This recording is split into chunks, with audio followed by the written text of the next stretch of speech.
नमस्कार, जय हिंद, सत श्री अकाल। कैसे हो बच्चों? भाई देखो, एमसीक्यू करने जा रहे हैं आज chapter 2 class 12 political science end of bipolarity. ठीक है भाई, हिंदी इंग्लिश की बिल्कुल दिक्कत मत लेना। और एमसीक्यू ऐसे तरीके से कराएंगे चाहकर भी नहीं भूल पाओगे। देखो भाई, एमसीक्यू याद करने का एक तरीका होता है, सोल्व करने का एक तरीका होता है। उसके ऊपर मैंने एक वीडियो बता रखी है, एलिमिनेशन मेथड। ठीक है, उसी का अगर आप मेरी इस वीडियो को या मेरी वीडियो के हिसाब से अगर देखते हो तो आप एक वीडियो अगर देखते हो, एक क्वेश्चन अगर देखते हो, उससे लगभग 4, 5, 6 एमसीक्यू आपके सोल्व होते हैं।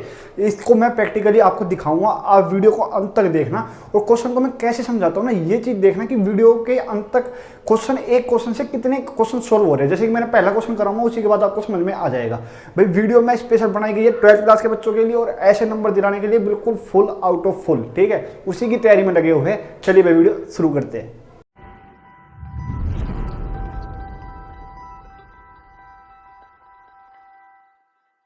चलिए भाई क्वेश्चन शुरू करते हैं। मैं अपने फोन से अपने क्वेश्चन रीड करूंगा और आपको यहाँ पे क्वेश्चन आ जाएगा, और उसका आंसर मैं आपको बहुत अच्छे से एक्सप्लेन करके समझाने वाला हूँ। ठीक है भाई, अपना पहला क्वेश्चन देखते हैं। आज का पहला क्वेश्चन क्या है, उसी के साथ पहला question, which was the first Soviet republic to declare its independence from Soviet Russia. ठीक है भैया, ये क्वेश्चन है, सोवियत रशिया से कौन सा देश सबसे पहले अलग हुआ, सबसे पहले सोवियत रशिया हो क्या गया। अरे भैया, जब युद्ध चल रहा था, पहला चैप्टर जो है आपका कोल्ड वॉर। कोल्ड वॉर किसके बीच? यूएसएसआर और यूएसए के बीच। ठीक है, और जो यूएसएसआर है उसके अंदर बहुत सारे देशों को मिलकर एक यूएसएसआर बन, मतलब कहने को एक ही देश आ रहा है, लेकिन उसमें बहुत सारे अलग अलग, जैसे अब आज के जमाने में देखा जाए, जो अफगानिस्तान है, जो इंडिया है, जो ये बांग्लादेश है, थे तो इंडिया के अंदर ही, लेकिन इंडिया को आजाद मतलब इंडिपेंडेंस के बाद अलग अलग धीरे धीरे अलग अलग राज्य बनते चले गए, देश बनते चले गए। यही यूएसएसआर का हुआ था तो बहुत बड़ा। ठीक है, लेकिन उसको एक टाइम ऐसा आया कि उससे बहुत सारे देश अलग होने शुरू हो गए, बहुत सारे हिस्से उससे टूटने शुरू हो गए। तो ये पूछा गया सबसे पहला कौन सा देश था जो उससे टूटा। देखो भैया, 1989 में क्या हुआ था, 1989 में बर्लिन की वॉल टूटी। देखो, युद्ध शुरू होता है, युद्ध कब शुरू होता है? 1945, जैसे लगा लो आपका ये दूसरा विश्व युद्ध शुरू, मतलब दूसरा विश्व युद्ध चल रहा है, उसी के अंत में कोल्ड वॉर शुरू हो जाता है, जैसे दूसरा विश्व युद्ध खत्म हुआ। तो 1945 के बाद अपना क्या हो गया है, अपना ये चल गया है, कोल्ड वॉर स्टार्ट हो गई है। कोल्ड वॉर में क्या हो रहा है कि भाई बर्लिन की एक दीवार बना दी गई है, दुनिया को ईस्ट और वेस्ट में बांट दिया गया। बर्लिन जर्मनी की एक जगह है, उसको आधे में डिवाइड करके इधर यूएसएसआर की दुनिया उसका डोमिनेंस चलेगा, इधर यूएसए की दुनिया उसका डोमिनेंस चलेगा। ऐसा दुनिया को दो हिस्सों में बांटा हुआ है। तो बर्लिन की वॉर बनी हुई है, और धीरे धीरे क्या होता है कि 1991 तक जाते जाते 1991 तक जाते जाते जो यूएसएसआर वाला खेमा था ना, वो भाई साहब बिल्कुल बहुत ज़्यादा परेशान हो चुका था। उनके पास खाने के लिए खाना नहीं था, पीने के लिए पानी तो था, लेकिन पैसे वगैरह नहीं थे, नौकरियां वगैरह नहीं थी। तो वहाँ पे क्या था भैया, देश टूटने शुरू हो गए थे। तो ये था टूटने का रीजन। तो सबसे पहले कौन सा टूटा गया, देखो पहले इसमें ऑप्शन देख लेते हैं। सबसे पहले कौन सा टूटा ये पूछा गया।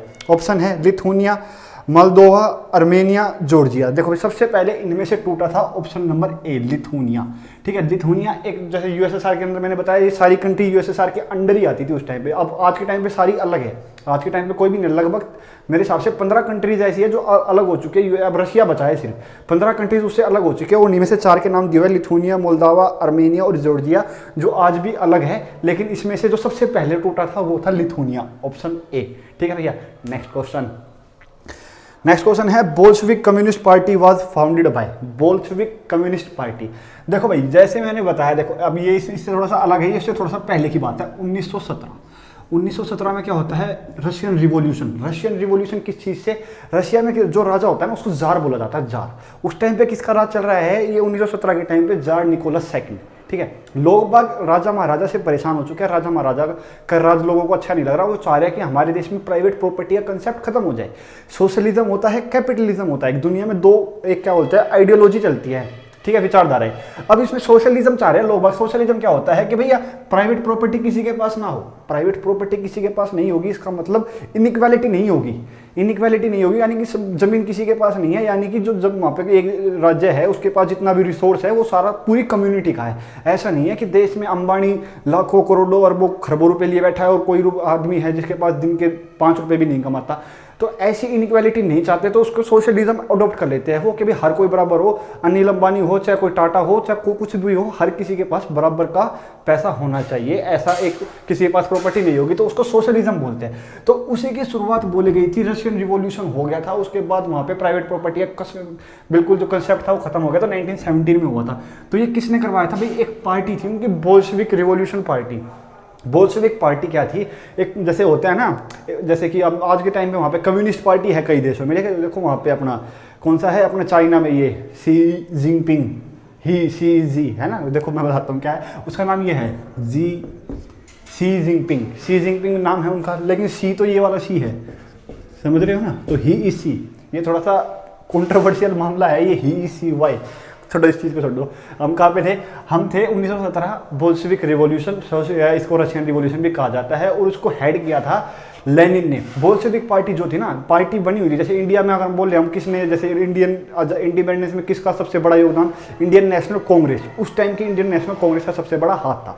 तो ऐसे कुछ आ जाए कि ऐसी रशियन रिवॉल्यूशन या फिर ये बोल्शेविक रिवॉल्यूशन, इसमें सबसे बड़ा हाथ कौन सी पार्टी का था, तो वो बोल्शेविक रिवॉल्यूशन पार्टी थी, और उसका हेड कौन था, उसका हेड था व्लादिमीर लेनिन। ठीक है, तो यही क्वेश्चन है। क्वेश्चन में ऑप्शन देख लेते हैं, ऑप्शन क्या है इसमें, ऑप्शन 1 कहाँ पे आ गया, Bolshevik communist party was founded by, अच्छा किसने इसको बनाया था, तो मैंने अभी तो बता दिया, व्लादिमीर लेनिन ने बनाया था। स्टालिन कौन था, देखो लेनिन के मरने के बाद या लेनिन के कमजोर होने के बाद स्टालिन का राजा था उनके देश में, तो ये लेनिन के बाद था स्टालिन। ठीक है, निकिता खुर्सचेव, ये कौन थी, ये कौन थी नहीं था, सॉरी नाम पढ़ के मेरे को थी लग गया मेरा, ये क्या था भाई, देखो 1962 में एक वो हुआ था, क्यूबा मिसाइल क्राइसिस होता है, जिसके बाद कोल्ड वॉर बिल्कुल ऑफिशियली तौर पे शुरू हो जाती है। 1962 में क्या होता है, क्यूबा मिसाइल क्राइसिस, यानी कि जो ये निकिता है ना, जो सी ऑप्शन में दे रखा है, निकिता ये उस टाइम पे हेड है यहाँ पे।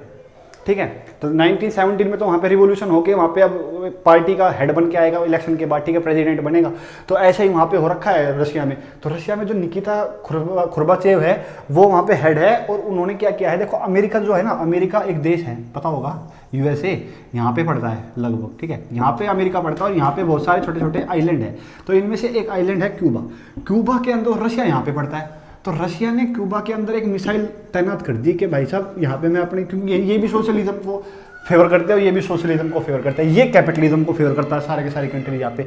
तो भाई ये इसने यहाँ पे मिसाइल आपने तैनात कर दी, इससे यूएसए को लग गया है डर, आज का अमेरिका यूएसए, इसको डर लग गया, ये पूरा अमेरिका, नॉर्थ अमेरिका कॉन्टिनेंट है, ठीक है, ये पूरा वाला। अब इसमें क्या हो गया, ये अमेरिका को लग गया डर कि भाई साहब बिल्कुल मेरे पास में मिसाइल तैनात कर दी इन्होंने, इसको क्यूबा मिसाइल क्राइसिस का नाम दिया गया 1962 में। उस टाइम पे वहाँ का हेड था निकिता खुर्साचेव। तो यहाँ पे जो मिसाइल थी, तो इसकी रेंज में आ गया ना, ये देखो रेंज होती है ना 5000-6000 किलोमीटर, तो इसकी रेंज में यूएसए आ गया।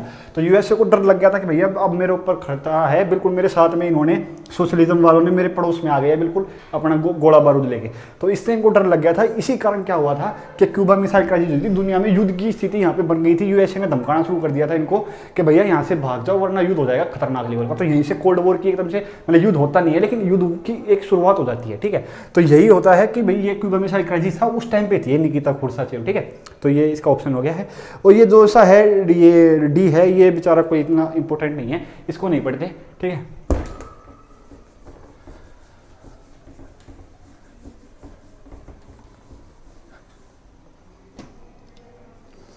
देखो 2 क्वेश्चन हो गया भैया। तीसरा क्वेश्चन अपना, the most severe conflict took place in the Balkan Republic of. देखो भैया बल्कान रिपब्लिक में बहुत सारी कंट्रीज आती है, बल्कान कंट्रीज होती है, मतलब कि है पता नहीं कितनी है, लेकिन बल्कान कंट्रीज कई सारी कंट्रियों का एक ग्रुप है। ठीक है, तो उसमें से क्या हुआ था, जैसे ये 1991 में क्या होता है, जैसे मैंने बताया 1991 में यूएसएसआर टूट जाता है, कई सारे देश उससे बन जाते हैं, लेकिन टूटने के बाद क्या होगा, मतलब कि एक देश का मान हो आप, नॉर्मल सी बात है। अब जैसे एक एग्जांपल ले लेते हैं, इंडिया पाकिस्तान, जैसे आज़ादी होने के बाद इंडिया अलग हो गया, पाकिस्तान अलग हो गया, दोनों में लड़ाई हुई नहीं हुई। ठीक है, कितनी खतरनाक दोनों में लड़ाई हुई और आज तक हो रही है। तो ऐसे ही कुछ था कि एक सारी कंट्री जो अलग हो रही थी ना इससे, यूएसएसआर से, आपस में उनके देश के अंदर ही सरकार, मतलब लोगों के खिलाफ बहुत ज़्यादा, मतलब सिविल वॉर टाइप, जब देश आपस में ही तो सरकार के खिलाफ आ जाते हैं, तो ऐसा वहाँ पे चल रहा था कई कंट्रीज में जो उससे अलग जा रही थी यूएसएसआर से, क्योंकि संभालने वाला नहीं था ना एकदम। आज तक कई सालों से तो एक हेड चला रहा है, जो पूरे यूएसएसआर का हेड है, वो सारी कंट्रीज को चला रहा है, और एकदम से उसको अलग ही हो गया वो, तो उसको कौन चलाएगा, कैसे चलाएगा, उसके लिए आपस में लड़ाई ऐसी होती है। तो सबसे खतरनाक कौन सी कंट्रीज में हुई थी, तो वो है भाई साहब यूगोस्लाविया। ठीक है, यूगोस्लाविया, ऑप्शन नंबर कौन सा, पहले का ऑप्शन है बुल्गारिया, ग्रीस, यूगोस्लाविया और मैसेडोनिया। ठीक है भैया, इसका आंसर सी है यूगोस्लाविया। इसमें बहुत खतरनाक लेवल की क्या हुआ था, गृह युद्ध हुआ था, सिविल वॉर हुई थी। ठीक है, तो इसमें कुछ इतना ज़्यादा समझाने का है नहीं, तो ये थर्ड क्वेश्चन अपना हो गया है। फोर्थ है, the Berlin wall fall in. देखो मैंने जैसे आपको बताया 1945 में जब ये कोल्ड वॉर शुरू हो गया था, तो जर्मनी जो है, जर्मनी जैसे मान लेते हैं, देखो मैं थोड़ा समझाता हूँ, ये नॉर्थ अमेरिका है, ये यहाँ पे साउथ अमेरिका है, यहाँ पे यूरोप है और यहाँ पर एशिया है। ठीक है, ये सारी कंट्रीज है। ठीक है। तो यहाँ पर जर्मनी है, मान लेते हैं ईस्टर्न साइड में पड़ता है, तो जर्मनी के बीच में से ही दीवार काट दी गई। एक कंट्री है यहाँ पे, इसकी जो राजधानी है वो बर्लिन है, तो इधर की जो दुनिया है वो यूएसएसआर की हेड करेगा उसको, ठीक है। इधर की दुनिया को यूएसए हेड कर रहा है, ठीक है। तो ये जो बर्लिन की वॉल बनी थी ये टूट गई थी। एंड ऑफ बाइपोलरिटी का मतलब यही है कि दो दो ध्रुव दुनिया को बनाए गए हैं, ईस्ट और वेस्ट का। उसमें जो दीवार थी वो बर्लिन वॉल ने बनाया था, वो टूट गई थी। बर्लिन राजधानी है कहाँ की, जर्मनी की। तो वो कब टूटी थी, वो 1989 में टूट गई थी। 1989 में दोनों तरफ के लोगों ने मिलकर इस दीवार को तोड़ दिया था कि भाई दुनिया नहीं बटी, अब पूरी दुनिया एक हो गई है, ठीक है। अब ये जब 1989 में टूट गई, 1991 में क्या हुआ, ये खत्म ही हो गई बिल्कुल। 1991 में तो यूएसएसआर ही टूट गया, यही आपस में कई सारे टुकड़ों में हो गया, ठीक है। आज के टाइम में यहाँ पे रशिया बचा हुआ है। तो भैया ये सारा इसका हो गया, समझ के। तो इसका आंसर क्या है, इसका आंसर है 1989, ठीक है। अगला क्वेश्चन है when did the Soviet union collapse. देखो इसका आंसर मैंने इसी ऑप्शन में बता दिया। सोवियत यूनियन यानी कि यूएसएसआर कोलैप्स यानी कि टूटा विखंडित कब हुआ, ये 1991 में हुआ, ठीक है। इसका आंसर बताइए। देखो ये अप्रोच होती है एमसीक्यू करने की, एक क्वेश्चन से बहुत सारे क्वेश्चन अपने हो रहे हैं, कोई दिक्कत वाली बात है ही नहीं। अगला क्वेश्चन है the country that gave the aid and technical assistance for steel plant in India is. देखो भैया मोदी जी ने थोड़े दिन पहले वहाँ पे गए, रशिया में गए। रशिया में जाके वहाँ पे पुतिन के सामने, पुतिन वहाँ के जो आज के हेड है, पुतिन के सामने क्या बात बोली कि इंडिया में बच्चे बच्चे से पूछा जाए कि इंडिया का सबसे अच्छा दोस्त कौन सा देश है, तो हर कोई बोलेगा रशिया, ठीक है। आज का रशिया, उस टाइम पे यूएसएसआर था, नॉर्मल सी बात है, अब तो रशिया बच गया है। तो यानी कि उस टाइम पे भी रशिया हमारा दोस्त था, यानी कि हम अमेरिका से दोस्ती बढ़ती है तो हम ये कहते हैं ना कि पुराना दोस्त नए दो दोस्तों से बराबर है। तो वही बात है कि भाई पुराना दोस्त अपना कौन है, पुराना दोस्त अपना यूएसएसआर, आज का रशिया है, और अमेरिका अपना नया नया दोस्त बनाया। तो इंडिया कहता है हमेशा कि पुराना दोस्त अच्छा होता है। तो यानी कि उस टाइम पे हमें कौन मदद कर रहा था, हमारे देश को टेक्निकल असिस्टेंस कौन देता है, यूनाइटेड स्टेट बिल्कुल नहीं बनती थी हमारी, ठीक है। ये तो मैं आपको बताऊं सन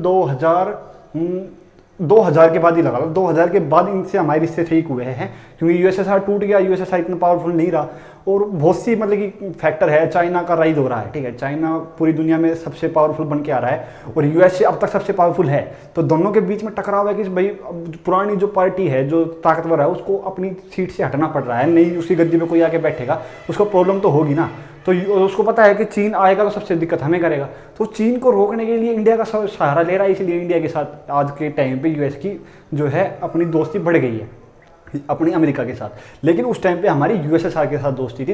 इंटरनेशनल में यही चलता है, no one is permanent friend and no one is permanent enemy in international politics, ठीक है। इंटरनेशनल पॉलिटिक्स में कोई सच्चा दोस्त, सच्चा मित्र नहीं होता है।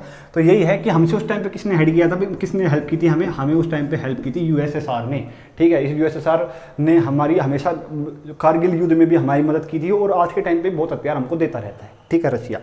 तो भैया इसका आंसर हो गया है यूएसएसआर, बी ऑप्शन, ठीक है। नेक्स्ट क्वेश्चन पे आते हैं। The USSR come in to being after the socialist revolution in Russia in the year. देखो भैया मैंने बताया था सोशलिस्ट रिवॉल्यूशन कब हुई थी, मैंने पूरा समझाया, लेनिन वाला, लेनिन की बोल्शेविक पार्टी जो बनी थी, देश में सोशलिज्म लेके आए थे। तो 1917 में तो हुआ था ना ये, कब से यूएसएसआर बन गया ना रशिया, मतलब सारी कंट्री सोशलिज्म जो एक्सेप्ट कर रही है वो सारी यूएसएसआर के अंडर आने लग रही है, ठीक है। ये इस रिवॉल्यूशन के बाद हुआ था, रशियन रिवॉल्यूशन के बाद 1917 में। इंडिया को भी इसका बहुत फायदा हुआ। देखो मैं आपको बताता हूँ थोड़ा सा, एक थोड़ी बाकी चीज़ें भी पढ़ लेते हैं ना, हर चीज़ पता होनी चाहिए। देखो एक इंडिया का मैप बनाए दिखाता हूँ मैं आपको, बस देखते रहना और कुछ नहीं करना है, ठीक है। समझना पड़ेगा, इंडिया का मैप से ही समझाया जाएगा, ऐसे नहीं समझाया जा सकता ये, ठीक है। इसलिए मैं थोड़ा सा इंडिया का मैप बना के दिखा देता हूँ आपको, ठीक है। उसके बाद आप बताना है कि आपको ये कितना आसानी से समझ में आ गया है कंसेप्ट दुनियादारी का।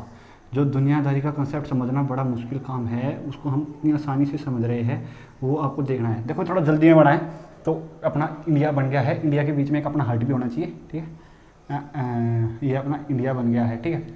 देखो अब क्या होता है, यहाँ पे अपना पाकिस्तान है, ठीक है, यहाँ पे अपना अफगानिस्तान है, ठीक है, यहाँ पे अपना रशिया है, ठीक है। जो ये यूएसएसआर बनने लग रहा था रशिया को, मतलब कि 1917 के बाद रशिया जो है फैलने लग रहा था, ये सारी कंट्रीज के अंडर आने लग रही थी। तो इसको यहाँ पे किसका राज था, अंग्रेजों का राज था, ब्रिटिशर्स का, ठीक है। यहाँ पे ब्रिटिशर्स का राज था, यानी कि इंडिया वाले जो ब्रिटिशर्स का यहाँ पे राज है, उनको पूरा खतरा है कि ये सारी कंट्रीज को अपने अंदर मिलाने लग रहा है, ठीक है। अफगानिस्तान में भी 1979 में आके कब्जा कर लिया, 1979 में भी रशिया ने लाके अपनी जो है यहाँ पे फौज बिठा दी। तो इससे इनको डर लगने लग रहा है। अब इनको जो यहाँ पे ब्रिटिश गवर्नमेंट है, इंडिया की तो कोई गवर्नमेंट है नहीं, यहाँ पे तो ब्रिटिश गवर्नमेंट है, इनको डर लगने लग रहा है कि भाई अफगानिस्तान ले गए, आसपास की सारी कंट्री लेने लग रहे, तो ये आने वाले टाइम में इंडिया को भी लेंगे, ये आने वाले हैं यहाँ पे इंडिया को भी कब्जा कर लेंगे, यानी कि अंग्रेजों का घाटा हो जाएगा ना, इंडिया को सबसे बड़ा फायदा है इनका।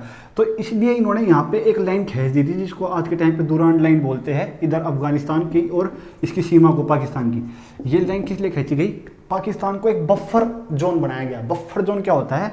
अगर इस जो यहाँ से बचाना तो इनको इंडिया को है, ठीक है, अगर युद्ध होगा तो यहाँ पर ये अफगानिस्तान से पाकिस्तान में घुसेंगे, यहाँ युद्ध होगा, ठीक है, यहाँ पे युद्ध होएगा, इस जगह पे कोई असर नहीं पड़ेगा, ठीक है, ये यहाँ पे ज़्यादा से ज़्यादा इतने एरिया में कब्जा कर लेगा बहुत हंगा लगाने के बाद भी। तो इसलिए बफर जोन बनाया गया था। ये रशिया जो फैलने लग रहा था सारे में, उससे अपने आप को बचाने के लिए इंडिया में जो ब्रिटिशर रहते हैं उन्होंने अपने आप को बचाने के लिए क्या किया, यहाँ पे बफर जोन बनाया। तो क्योंकि रशिया सारे में यूएसएसआर बनने लग रहा था, सारे में फैलने लग रहा था, और 1917 के बाद इस चीज़ का डर था ब्रिटिशर्स को, ठीक है। तो ये कौन सा इसका ऑप्शन क्या होता है, मैंने बता दिया 1917 में हुआ था ये जो भी क्वेश्चन था। क्या क्वेश्चन था Russian revolution in 1970 was led by, अच्छा ये ऊपर वाला था, ऊपर वाले का आंसर आ गया 1970 के ये यूएसएसआर कब आया। Russian revolution in 1970 was led by, ये तो आपको मैंने बता ही दिया है, लेनिन था, और लेनिन के बाद स्टालिन आया था, वो मैंने अभी पिछले थोड़ी देर पहले बताया है। तो इसका आंसर अपना डी है 8th क्वेश्चन का, ठीक है। और इसमें वो क्या नाम दे रखा, मिखेल गोर्बाचेव नाम दे रखा है, एक नया सा नाम हमें ये लगा है, ठीक है। स्टालिन, निकिता ये तो हमने पढ़ लिया। मिखेल गोर्बाचेव देखो 1985 में जब इसका यूएसएसआर का टूटना शुरू होता है ना, यूएसएसआर कब शुरू होता है 1985 में, देखो 1991 में टूट गया है। इसका यहाँ के हेड बनता है 1985 में यूएसएसआर का हेड बनता है मिखेल गोर्बाचेव, ठीक है। ये थोड़ा सा क्रांतिकारी आदमी था। इसने बोला कि भाई देखो अब हम टक्कर ले रहे हैं यूएसए से, ठीक है, जो वेस्ट की दुनिया है, इधर की जो दुनिया है हम उससे टक्कर ले रहे हैं, ये वाले रशिया इधर के देशों से टक्कर ले रहा है, और यहाँ पे सब कुछ अच्छा ही अच्छा है, इनके पास टेक्नोलॉजी है, इनके पास पैसा है, इनके पास मिलिट्री है, हमारे पास मिलिट्री है, हम मिलिट्री इनसे लड़ने के लिए इकट्ठी कर रहे हैं, आर्म रेस छिड़ी हुई है बहुत ज़्यादा, हमने अपने यहाँ पे इकट्ठी कर ली है आसपास की चीज़ें आर्म बना के, लेकिन हमारे पास टेक्नोलॉजी नहीं है, हमारे पास वेस्ट के मुकाबले में पैसा भी नहीं है, नौकरी भी नहीं है, तो हमें बहुत नुकसान हो रहा है। तो इसने गोर्बाचेव समझ चुका था। इसने जब 1985 में जब ये जनरल बना वहाँ पे यूएसएसआर में, तो इसने थोड़ा सा लोगों को छूट देनी शुरू की, रिफॉर्म देना शुरू किया कि भाई ठीक है, थोड़ी थोड़ी आज़ादी ले लो, ताकि हम भी यूएसए के कंपेयर अपन टेक्नोलॉजी में उनके पास जा सके, यूएसए की तरफ, वेस्ट की तरफ इसने थोड़ा दोस्ती का हाथ बढ़ाना बोल सकते हैं, एकदम ऐसे किया, जिसका मौका पाके ये कंट्रीज इससे अलग होने लगी रशिया से, क्योंकि उनको छूट मिल गई, पहले छूट थी नहीं, अब छूट इसने हल्की हल्की देनी शुरू की, तो उनको छूट मिलती, उनको मौका था, वो अपना निकलने शुरू हो गया अलग अलग।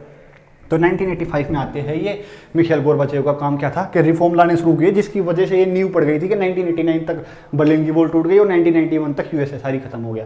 तो ये था मिखेल गोर्बाचेव। इसका भी कोई क्वेश्चन आएगा, कोई दिक्कत वाली है ही नहीं, कर देंगे इस क्वेश्चन को। अगला क्वेश्चन है द चेचनीज आर, देखो भैया ये यूएसएसआर है ना, इसका जो साउथर्न पार्ट है ना, यहाँ पे देखो, यहाँ पे सारी कौन सी है, मुस्लिम कंट्रीज है, ठीक है, ये सारी मुस्लिम कंट्रीज है। तो जो रशिया है ना आज का, उसके भी यहाँ पे मुस्लिम पॉपुलेशन रहती है, और उस मुस्लिम पॉपुलेशन का नाम है चेचन्याज, ठीक है। तो मुस्लिम पॉपुलेशन है ये, एक कम्युनिटी का नाम है। तो अगर क्वेश्चन है तो इसका आंसर इसमें ऑप्शन यही दे रखे हैं, Buddhist group, Christian group, Jewish group, ये मुस्लिम एथनिक ग्रुप है, ठीक है, ये हो गया है इसका। आज के टाइम पे देखो एक छोटा सा समझने की कोशिश करना, आज के टाइम पे रशिया पाकिस्तान की तरफ भाग रहा है, इंडिया से अपनी दोस्ती कम निभा रहा है। इसका रीज़न क्या है, मैं अपने आप से नहीं बोल रहा, ये ऑफिशियली हर जगह सबको पता है, मोदी जी किसी को भी देख लेना, फॉरेन अपनी गवर्नमेंट के जो फॉरेन क्या होता है, फॉरेन मिनिस्ट्री है, उनका फोकस यही रहता है, वो हमेशा ये कहते हैं रशिया हमारा दोस्त अब भी है, क्योंकि रशिया का पाकिस्तान की यूए यहाँ पे चाइना है, चाइना की तरफ ध्यान बढ़ने लगा है, इसी से हमें थोड़ा सा घबराने की जरूरत है, लेकिन कोई बात नहीं, अब हमारा अमेरिका के साथ दोस्ती है। तो मैं ये बता रहा था यहाँ पे कि देखो ये अब आज के टाइम पे पाकिस्तान की मदद क्यों चाहता है रशिया, और ये यहाँ पे चाइना भी पाकिस्तान की मदद क्यों चाहता है, ये तीनों आपस में दोस्त क्यों हैं। देखो पाकिस्तान कति खुल के क्या है, एक वो है मतलब कि आतंकवादियों को सपोर्ट करने वाला देश है, यहाँ पे भी आतंकवादी गतिविधि बढ़ती है इस वाले एरिया में, जिंगजियांग जिसको बोलते हैं, उइगर मुसलमान वाला, यहाँ पे लोगों की बढ़ रही है थोड़ी थोड़ी आपस में, इनकी लड़ाई चाइना के खिलाफ उभरने लग रहे हैं, जिंगजियांग एरिया है, और यहाँ पे भी ये चेचन्याज है, तो इनके भी यहाँ पे थोड़े सा आतंकवादी हमले होते रहते हैं रशिया में। तो ये पाकिस्तान की हेल्प चाहते हैं ये सारी कंट्री, कि पाकिस्तान हमारे यहाँ पे जो इंसर्जेंसीज होती हैं, यहाँ पे जो आतंकवादी हरकतें होती हैं, इनको रोकने में हेल्प करे। यही चाइना चाहता है कि पाकिस्तान हमारी हेल्प करे, हमारे इस एरिया में जिंगजियांग में जो ये मुस्लिम कम्युनिटी कई जो गलत राह पे चली जाती है, उनको दबाने के लिए हमारी पाकिस्तान हेल्प करेगा, ये चल रहा है यहाँ पे, ठीक है। तो ये थोड़ा सा एक्स्ट्रा नॉलेज हो गई है। नेक्स्ट क्वेश्चन है the Soviet Union invaded Afghanistan in, देखो मैंने अभी बताया तो था ही कि रशिया सारे इसको घेरता हुआ आ रहा था, ठीक है। अब क्या होता है ना, देखो रशिया पहले तो यहाँ पे अपना मतलब कि पपेट गवर्नमेंट तो यहाँ पे चला रहा है, अपनी मर्जी से चला रहा है, लेकिन 1979 में ये मैंने लिख दिया था ना यहाँ पे, हाँ देखो मैंने लिख दिया था 1979 में अफगानिस्तान पहले से है, तो यहाँ पे पहले से ही अपनी पकड़ बनाए रखा है, 1917 के बाद ही बनानी शुरू कर दी, लेकिन 1979 में तो अपना पूरा मिलिट्री भेज देता है कि भाई यहाँ पे पूरा कब्जा करो। हालांकि 1789 में यहाँ से भाग जाता है, देखो इसके पीछे का मैं 1989 में यहाँ से भाग जाता है। ठीक, क्यों भाग जाता है? देखो पहले यहाँ से ब्रिटिशर्स भागे, पहले यहाँ पे ब्रिटिशर्स का जब इंडिया पे राज था, ये अफगानिस्तान में राज करने गए, यहाँ से अपनी जान बचा के भागे ब्रिटिशर्स। ये 1979 में ये गए, कौन गए? ये रशिया वाले गए यहाँ पे अफगानिस्तान में, ये 10 साल बाद अपनी जान बचा के भागे।